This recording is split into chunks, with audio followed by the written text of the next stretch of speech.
how far will Russia go in its response? And what are the potential repercussions of the looming threat of nuclear escalation that is obvious in the rhetoric?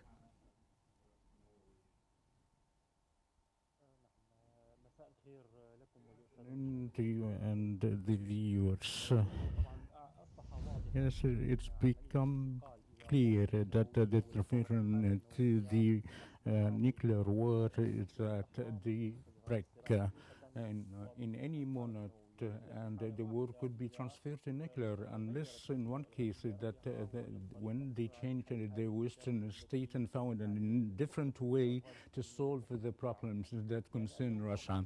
Today in the morning, in the early morning, Russia has launched ballistic missile that cross-continental, and I said before that this missile could be used. That's been launched from a field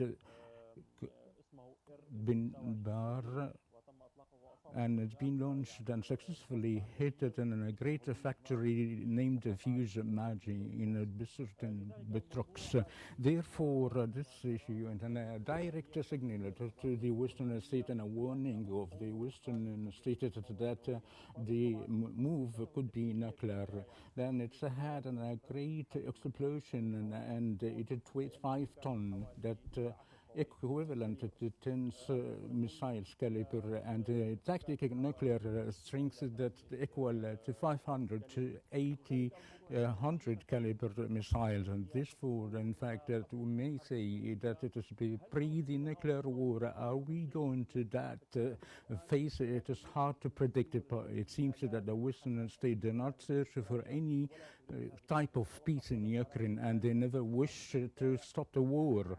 And as we all know that through the negotiation in Istanbul, Belarus, that the negotiators wanted to have a compromise, to agree, but it's not about the Western state. Therefore, this issue, that if we may say that we are in a game that at the break, that if this war would happen, and it is hard to predict.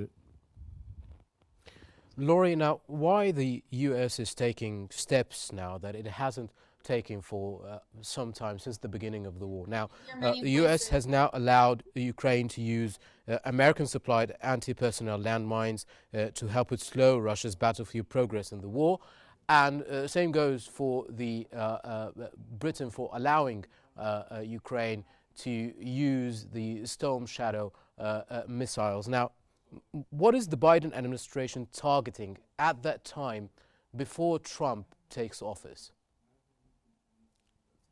There's a problem with your translation, but I'm going to, I think I heard part of what your question was. What is Biden's plan in these next 2 months? In the meantime, between the transitionary period between when President-elect Donald Trump becomes president again. And yes, you have seen President Biden is showing the world, including obviously President Zelensky and the Ukrainian people, that the commitment that he made to the Ukrainian people over 1,000 days ago is as strong as it was the day he made that commitment 1,000 days ago, which is that he would not stop supporting the Ukrainian people against the aggressive posture of Vladimir Putin and his Russian army that are trying to do similar to what Israel Defense Forces are doing in the area of Gaza. They are trying to take the land that doesn't belong to them, to the Ukrainian people, and annex it for themselves. And Donald Trump going in has said that he believes to end the war would mean a situation where Ukraine gives up its land and territory, meaning that they back down. And that is not on the table. It never has been on the table. And President-elect Trump knows that. So President Biden is doing everything within his power to support them with that $275 million that you talked about at the beginning of your opener, as well as these ATACMS missiles and opening up the door for Ukraine to attack within Russia, which they have been doing over the last 48 hours.